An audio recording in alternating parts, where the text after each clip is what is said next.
All right, welcome back to the No Ordinary Monday podcast. I'm your host, Chris Barron, and we're here at part 2 of the episode with Tony Bonner. So if you haven't heard that first part, then please go back and have a listen to that episode. Tony is an emergency trauma nurse, and he was telling us last episode about his experiences at the Lockerbie bombing. He left us at the moment where he and his team came across the front of the fuselage of the plane, and they were just about to start looking for survivors in the area.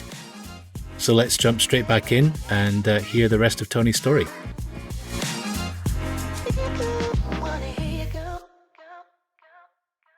So the field gate was opened and our vehicle was the first in. And it was a Range Rover. It was perfectly suited to the terrain, it was absolutely fine.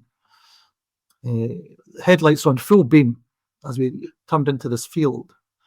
And what we saw was in the arc of light, imagine a wide arc of a full beam Range Rover, green grass. It hadn't been snowing, but the grass was green. And there were sheep, lots of sheep. And as the vehicle turned round and the light, and this was the only light that we had because there was no street lights or anything. We were on a hill, or even the countryside. Yeah. And as it turned round, what I saw was grass and sheep, and grass and sheep. Cockpit of a jumbo jet, lying on its side in the field right in front of us. So that photograph that you see, the photograph that's always used to depict Lockerbie, we were the first. You were the first there. First medical team, certainly. There was a police officer there before us. So he must have stopped in his patrol car and thought, I'm going to, all this might be accurate. There might have been other people there. They'll have their own stories. But I can only tell you what my recollections are. But out of the darkness of the night appeared a cockpit for a jumbo jet. Surreal. That must have been so surreal. More astonished in my life, nor since. Like that. The visual impact. The plane itself was brilliantly white with a blue stripe up the side of it. And we could just make out some of the writing of the name of the aircraft. But it was so out of place, and man, it was big, and only I think the sort of top third of the diameter, if you like, of the fuselage or the full diameter of the cockpit part of the plane is visible above ground. But a large part of the whole of the circumference was there. It was just embedded in the dirt soil, and like we were utterly gobsmacked. We had no words. There was nothing you could say that wasn't immediately obvious. Oh, look, And quite a few trite things, unimportant things were said last night because people just wanted to state the obvious just to get their mouth working again.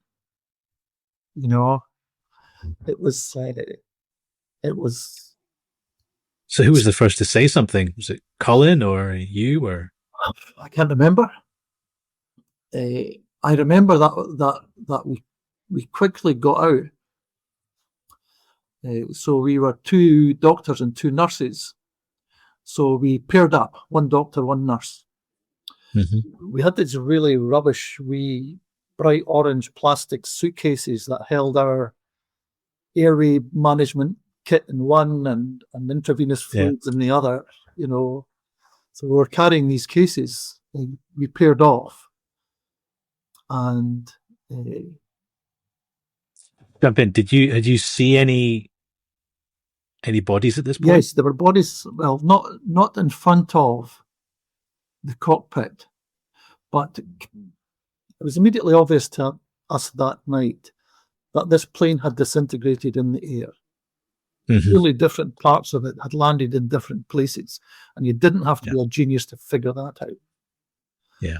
So almost in a line, depending on the weight of which part of the plane and so on and so forth, and the weight of the passengers and all the other equipment. So, and a trail going back from the broken fuselage, if you like. There were bodies in a line going back in that direction. And we started to examine the bodies as we came across them. But Colin and I also went round the back end, or the open end, if you like, of the cockpit. And you could look in, and obviously by torchlight, and there were some discernible figures in the front of the cockpit, but there was no movement. And Colin and I looked at each other and thought, well, we'll just jump in and check these bodies to see if there's any signs of life, because that was our sole purpose. Yeah. And we were just about to, and the policeman physically took hold of us and said, "No, you don't." We said, "What do you mean? You know, this is our job, just let us do it," sort of response, you know. And the policeman said, "Well, I'm stopping you because if you look closely, that whole area was full of metal shards of broken fuselage and, you know, everything." And he's right. If we had jumped in, we would have been cut to ribbons.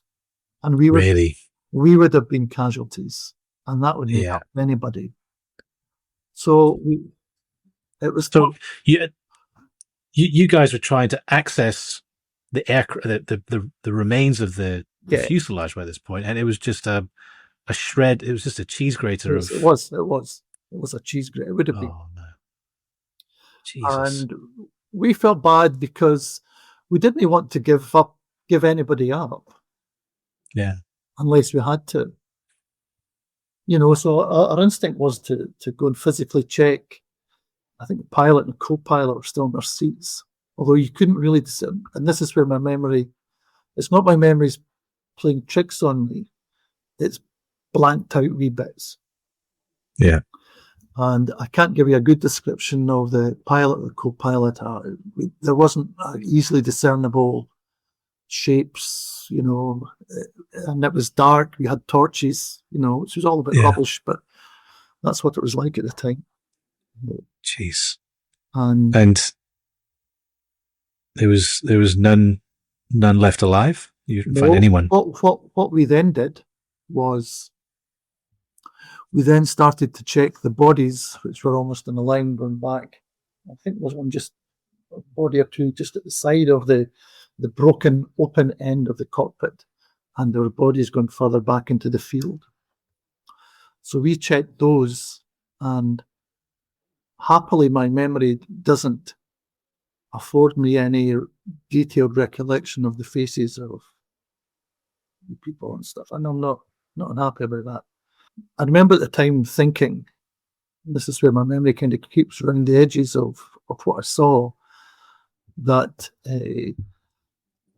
I'm really not sure that these people were unconscious when they died.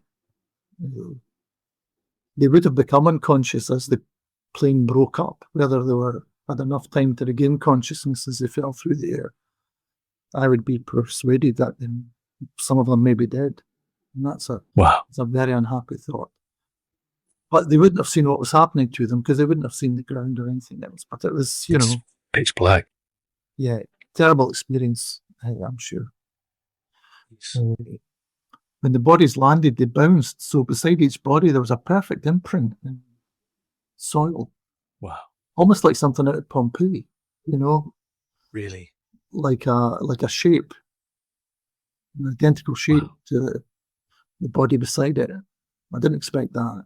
I hadn't even read about that. I didn't know it was possible, but so anyway, there were no survivors, and there were never ever going to be any. There may have been some survivors on the ground. I think there were some injured people on the ground, but certainly nobody in the aircraft. From the locals in the aircraft, Jesus. And I guess that it's kind of, we were saying before about how your training kind of is very important. It's like being in the military, because you're dealing with a highly stressful psychologically, emotionally situation, and the only thing you can do is allow your subconscious training to guide you, because your conscious mind is overwhelmed. And I guess it kind of shows how vital that training is. I mentioned people saying unnecessary things, and I remember, and this is why I know I had somewhere a visual to accompany what I said, but I said to Colin something like, "This one's dead. He or she doesn't have any face," was something that I said. And I remember at the time thinking, "Oh, Tony, come on." Yeah. That's just unnecessary. But I don't have an accompanying visual with that. That is a memory I have, but I have no visual to go with it. It's not your. I mean, it's probably a protective mechanism in some ways of your mind. I mean, at what point did you all kind of realize that there was, no job for you to do? I think we kind of knew. We didn't know how many people were involved with the aircraft. We didn't know how many people involved on the ground. We didn't know anything. But we knew that we had a duty to ourselves and to the passengers and their families to keep on looking. And if it's even possible, it was another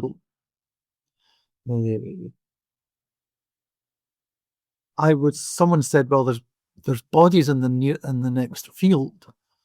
So Colin said, "Well, we could split up, we'll cover more ground." I said, "Right, let's do that." And I don't know if it's the same local GP, but there was a GP said, "Well, I'll take you down to the next field and we can both look." Great plan. He said, "Jump in the car." and it was a Jaguar XJS, and it was beautiful. White leather, seats, and it was warm as toast, because this time it was absolutely frozen, chittering cold. And, and so they had seat warmers back in 1988, did they, in the Jaguars? No, or just he blasted the heater in the car? He'd left the car heating on, but that wasn't what did my head in. What really got to me was the classical music playing when I got in and sat down. It was just the juxtaposition of all of this. Yeah. And then the comfort of the leather seats and the fancy Jag, and the classical music, and I was thinking, oh, Jesus, this is crazy. Anyway, it didn't take, I don't know. In fact, I don't even know why we even jumped into the car, or maybe the field was 10 minutes away or something. So we jumped out and by torchlight started to search a field for bodies, and I have honestly no recollection of what we saw. I do have a recollection there were some bodies there. I was also pleasantly surprised that, in fact, some guys started to appear in camouflage gear. The army had mobilised, and whether they had flew a couple of squads by helicopter or not, I don't know. But and then I saw a helicopter with its searchlights on, scouring the field ahead of us. Yeah. And it it was obvious there wasn't anything to be done. I don't think there were many bodies there. I think there were some. So I got a message. A policeman came and gave me a message and said, "Are you with the Medic 1 team?" And I said, "Aye." He said, "Well, you've been recalled back down to Lockerbie. You have to meet your colleagues in the ice skating rink," which, unbeknownst to me, was soon to be the mortuary. Mm-hmm. I got to the ice skating rink, and I remember this lad, and I don't know his name. Must have been his 60s. Remember, I was probably mid-20s. Made me a cup of tea, and I've never been so grateful for a cup of tea in my life. And this lad just knew just to give me a cup of tea and let me sit down, you know. Yeah. I think it took several days to process it, to actually go through the events that I've just described to you and kind of put them in place. I've been lucky in my career that in spite of what I've seen and done in my career's plural, I've always had the ability to file things away in their own wee box and keep them all nice, tightly packaged together in my memory with a do not open sign on the door. And It's interesting that because that's what I did with this. Mhm. And there are very, very few nights I haven't slept in my life, in my either of my careers. Because that's an important skill to have, would you say? That, In those industries, that ability to compartmentalize. yeah, I think most of us did that. One of the things that I wasn't ready for was professional jealousy with some of my colleagues in that emergency unit.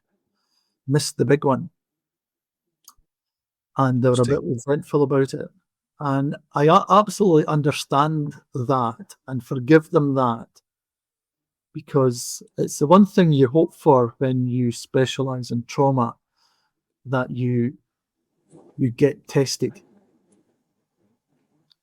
And I mean, there's no I bigger was test, tested. really. I had nothing to pass or fail. We didn't treat anybody, didn't save anybody. We went through all this on the off chance that we could, and ultimately we didn't save anybody. So that was more difficult.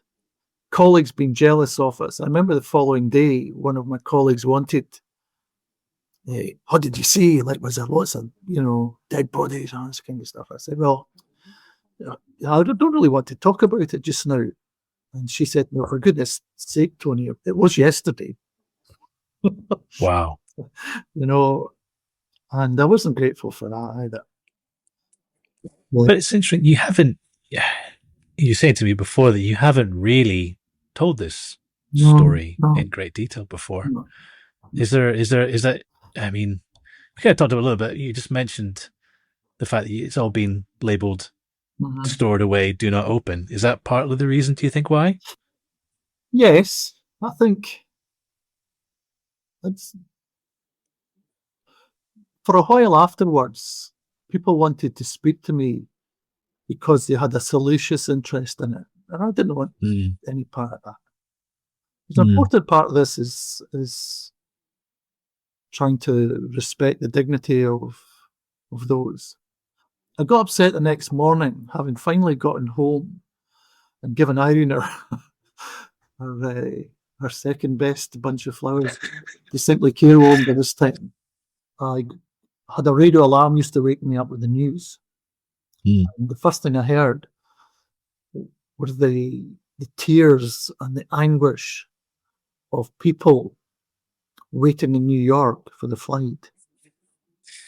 Jeez. Yeah, because that hadn't really registered until that point, had it? I hadn't really. I had a snapshot of it. Yeah. And I thought, oh, Christ, these poor people. And then thinking of some of the things I saw, I thought, oh, they're not going to want to know any of that. And it was, that bothered me. That bothered me. But,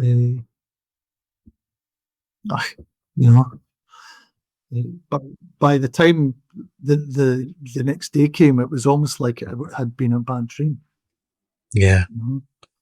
We Freddie Mercury pulling the handbrake,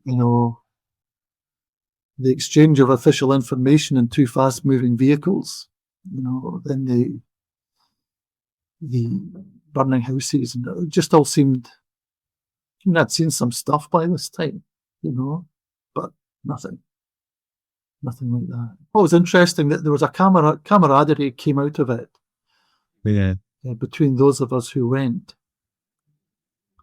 and it was almost like a camaraderie that didn't need description or any words. We just Yeah. kind of knew what each other had been through, and it was just Yeah. enough, just enough to know that. But I mean, on reflection, this many years later, I guess from a what's the right way to say it, from a personal or a career perspective, being tested in the way that you've been tested on such a massive scale, even though, you know, there wasn't anyone to save necessarily, but coming out the other side of it, having known you've been through something like that to that degree, you've gone through that test. Did you feel a level of confidence or what's the right word? Confidence in your skills, confidence in you. If I did find someone I knew I could handle it, like, having passed through that, was there something at the other side that you could grow upon or build upon? yeah. So you learn a lot about yourself at times like that. And I learned, because perfectly frank with you, I was young, bumptious, pain in the arse probably. I had limited experience of life and love, limited professional experience of dealing with matters like this. So it was formative to a certain extent, I think. But that's not to get carried away with that, because I believe even with the best training in the world, if something hits you suddenly, it's what happened to you the day before might be the deciding factor as to whether you cope with it or not. Or if you'd had an argument with, your wife the night before, or if one of your children was sick, then something could happen on you quickly that even if you were the most experienced person in the world, your bottle would go. And I suppose I came out of that knowing that I had my limits too. At various points throughout that night, I was pretty useless. And I'm not ashamed to say that. But I think the trick is to come through it. The trick's really, okay, right, that's it. Persuade yourself to keep going. It's something that, but a parallel later in life when I was doing trials as a prosecutor, that nobody else in the office fancied doing, or when I was working with the homicide teams and working cold case murders and stuff, I was aware there's a parallel, and that is I found myself running into situations that most sensible people run away from.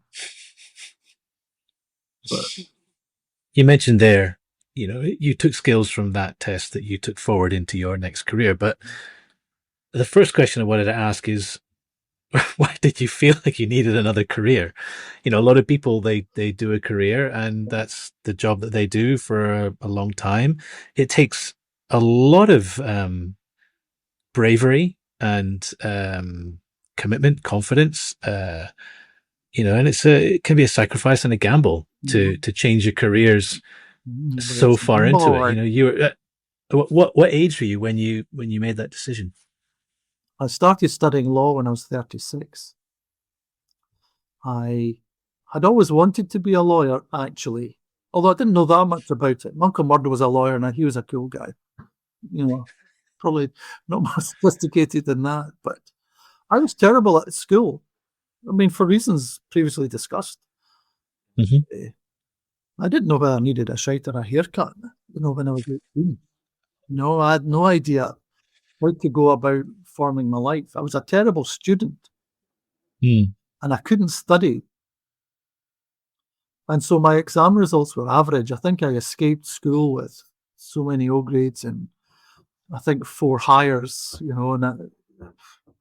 but they weren't focused on anything. There was nothing really floated my boat. As described earlier, I fell into things. But I'd always wanted to study law. And I've always been quite a quick thinker. And as you know, I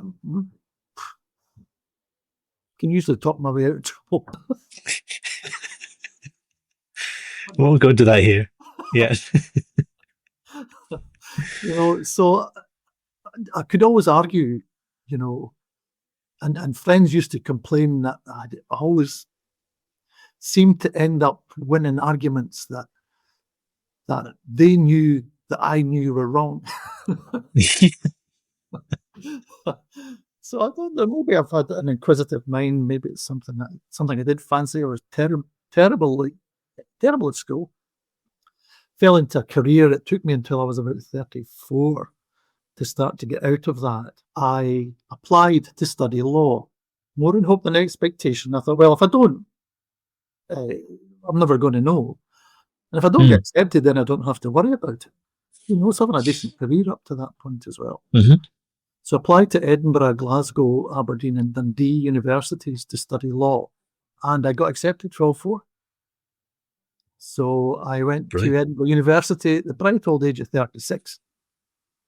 And was delighted to be studying in the old college in Edinburgh. It was a real groove, you know, it was really nice. And I loved it. Reliving your youth a little bit. I mean, you're a mature student by that point, but... Yes, and I wasn't the oldest, but, you know, the youngsters were too busy, you know, drinking, cavorting about. For me, you mentioned risk earlier. This was a risky thing for me to do because I could get my law degree, which I did. I got an ordinary LLB in 2 years, which is all you could do in 2 years. And then I did my diploma in legal practice. And then I had to do 2 years as a trainee procurator fiscal. So it was a 5-year commitment from then. So I wasn't qualified as a lawyer till I was 41 years old. I mean, that's a career transition. It's not even that much of a transferable skill going from, you know, emergency medicine to, you know, criminal law. I mean, obviously you're passionate about it, but like that decision's not one you take overnight. I mean, it's, you know, you've got kids, you've got a wife, you've got a family, you've got commitments. And what I'm just curious, because I mean, a lot of people listening to this might be in a position, they're mid-30s. They know what they want to do, but it's hard to take that leap. What might you say to someone in that position to help them or help them not take the leap? So I think I knew by the time I applied to do my law degree that in terms of healthcare, my race was run. I'd done the good stuff. I was getting around to doing the boring stuff, and I really wasn't interested. And back then, changing career wasn't something that people did very often. But I would say to anybody listening to this, live your life to the fullest. If you feel you want to change career, then commit to it, you know. And it can be done, because if I can get a law degree, but it can I mean that most sincerely. But you just have to have the courage to make that jump. And I knew, because I'd done some summer work in the local procurator fiscal's office, I knew generally what it was I was looking for. And boy, did I want to do it. And what was that? What were you looking for? To become a prosecutor. To take the bad guys and put them away. Absolutely. Absolutely. It was quite handy at it, you know. Yeah. Argumentative skills. Yes. Well, I never lost a trial. I didn't do that very many trials, but I never lost them. Well, that's good. Yeah, I pretty quickly found myself working in homicide cases and latterly cold cases. I did cold cases for the best, or homicide for the best part of 10 or 11 years, and I did cold cases for 4 or 5 of those. I mean, you've regaled me with stories of, you know, samurai swords in Glasgow and all kinds of mad stuff. Like what sort of stuff did you see during your time? So the bulk of the prosecuting work is unremarkable.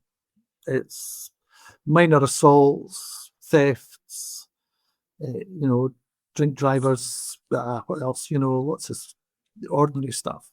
And that whole stuff has to be done. There's no two ways about it. Society requires you to uphold the rule of law. And that's every bit as valid a way to go about it. It's working in homicide. Absolutely. I worked in Edinburgh and Glasgow predominantly. The level of violence of people in Glasgow is absolutely breathtaking. I know you've lived there, so Yeah. you'll have your own insight. I survived Glasgow. I need a T-shirt that says "I survived Glasgow." But I used to characterize homicide between Glasgow and Edinburgh is in Edinburgh, your average assassin gave the hospital a chance. In Glasgow, not so much. Not so much. No, Oh because man, they were setting about each other wholesale, as you mentioned, samurai swords. And, they finished the job on the spot. is this gang stuff or just Yeah, mostly. common? Yeah, gang and Yeah, drugs, gangs. yeah, And in Glasgow, the sectarian elements that you never ever read in a police yeah. report. Guys in green and white shirts chasing guys in blue shirts up the street with knives, and then getting chased back down again by the guys in the blue shirts. But this time there's more Yeah. of them and they had more knives. One of the Jeez. youngsters tripping up and getting kebabbed on the street. I mean, real nasty stuff. Really not pleasant. That's sort of stuff. I mean, we hear about stuff Mhm. anecdotally living in Glasgow, and it can be some of it feels embellished, Yeah. but Well, from your experience, not so much. no, not in my experience. Much as journalists like to sell newspapers, or did, don't anymore probably, but actually the public don't have the stomach for the detail. Yeah. Detail's far worse than you could ever imagine. And actually, there are people who get solace, pleasure out of the more salacious detail they've got, the better. But actually, not if you're standing in a stairwell with an 18-year-old at your feet who's just been stabbed 70 times, and that stairwell smells like an abattoir, and his mother screaming at the top of her voice, and nothing to be had there. But in saying all that, you made the leap. You succeeded in your second career. No regrets, clearly. Have I got regrets? I have regrets that I didn't study law sooner, believe it or not, because I had a pretty interesting career as a nurse. I regret, I think I could have been a better fiscal, probably a better nurse and a better fiscal. Sometimes you spend so long doing the thing that you kind of, well, it's not that I stagnated, but repetition, you find comfort in repetition. I think looking back, I think I was comfortable in some jobs for too long. Yeah, you weren't being challenged enough. Yeah. Kept on your toes. Interesting. I think I could have been a better fiscal. There are certain things in my career that I know I could have done better, and I wish I had. But I also think I could be a better husband and father. There's nothing remarkable about this. I'm just a human. Sometimes I make good decisions. Can all be better. I don't. Brill.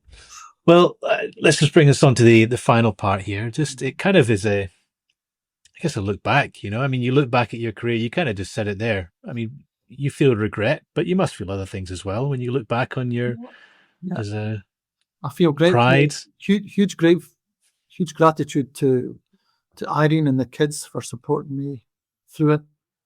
Yeah. Irene gave me the chance to study law, and because I studied it full time for 2 years. Yeah. And you're not earning money. I did night shifts at the weekend. I see. To try and earn money in the local care homes. It's me turning up. Wow. With one of my old uniforms on and taking charge of a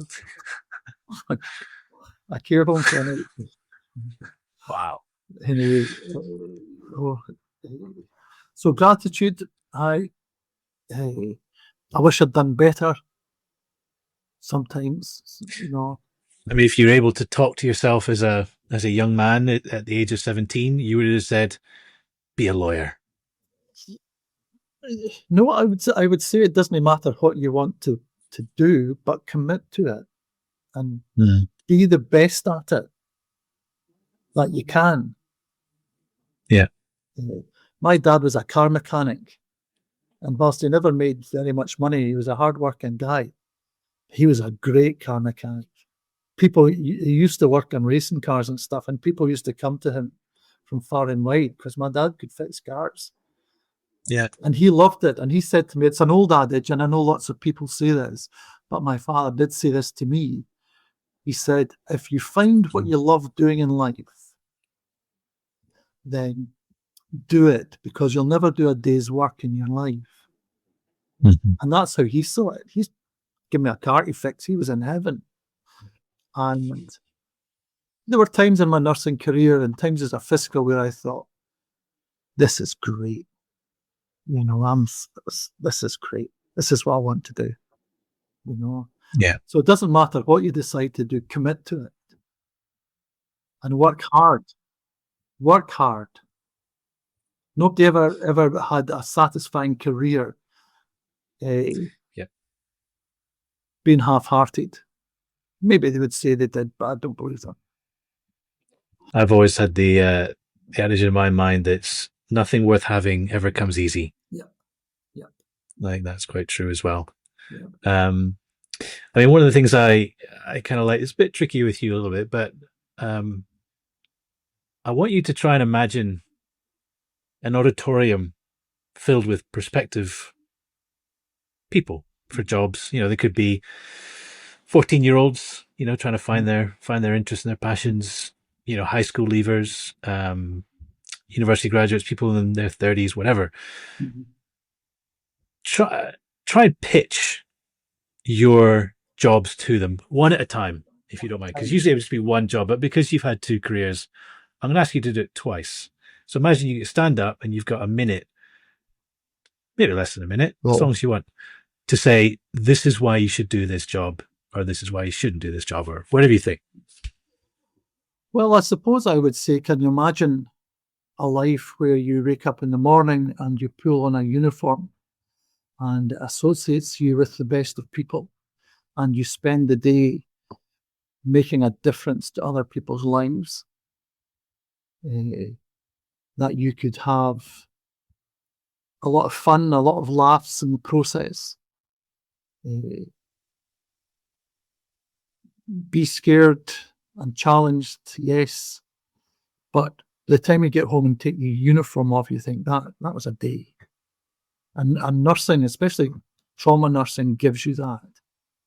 You know, your while's always short of time, usually not got enough time to eat, people in your face, dying in spite of you, and then sometimes saving people and dealing with their families and so on and so forth. For all the challenging that is, that's the kind of challenge you want in your life.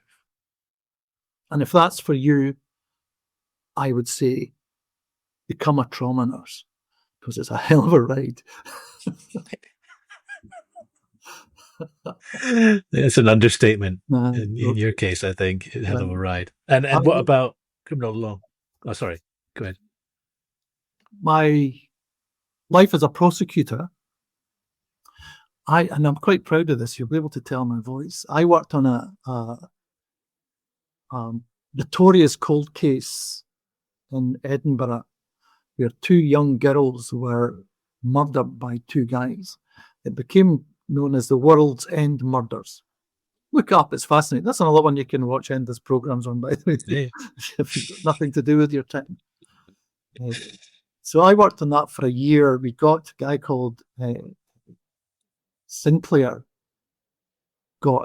was found guilty of the murder of the two girls, and he got the longest prison sentence ever handed out in Scotland, which was great because you had to keep this guy off the streets forever because he was awful man. But the following week after that case, I was asked to go to Abertay University to lecture on the World's End Murders. And my son David had asked me if I would do it. He was studying forensic science at the time. And eventually his guy in charge of his course asked me if I'd come speak to the course about it.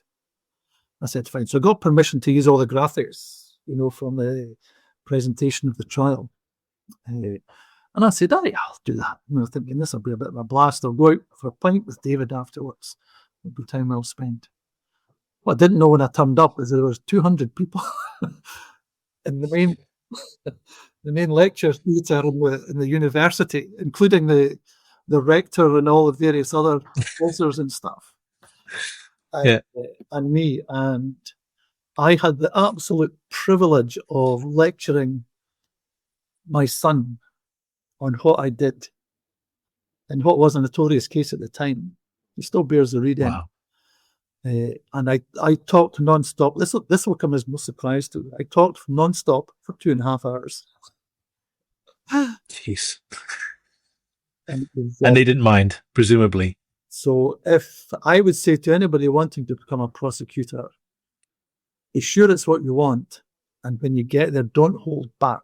And sometimes you get to do things that make you'll feel so good about. Because actually, in a very real way, make the world a better place. Perhaps just for a few people, or a small town, or a village, and sometimes on a bigger stage than that. If that does it for you, that's a job for you. Brilliant. What a great place to leave it. Yep. Tony, thank you so much for your time. Appreciate it. Pleasure. And to see you as always.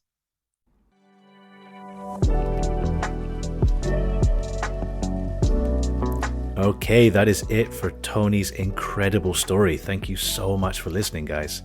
Another huge thanks to Tony for taking the time to chat with me. For photos, links, and more about this episode, head to noordinarymonday.com and look for the episode page. You can also find us on all of our socials. We are Facebook, Instagram, LinkedIn, and more. Just look for No Ordinary Monday. You can also search for us on Linktree. Check us out and come and join the conversation. Coming up next week, I have got another great episode for you guys. I speak to conflict cinematographer Michael Downey. Michael and I have actually worked together a few times over the years. We chat about loads of great stuff, how he fell into journalism in Egypt during the Arab Spring, and his experiences in Kiev, Ukraine, as the Russians first invaded. It's really, really crazy stuff. So please subscribe now so you don't miss out. If you have questions or want to share your own career story, get in touch via our socials. You can also email hello, HELLO, at noordinarymonday.com, or you can use the submit your story page on our website. And if you enjoyed this episode, please do 2 really quick things for us. Just click 5 stars on this podcast. And if you have a moment, also just give us a nice review. The other thing is tell a friend. That's it. It really helps us grow the show, attract more amazing guests, and inspire new listeners.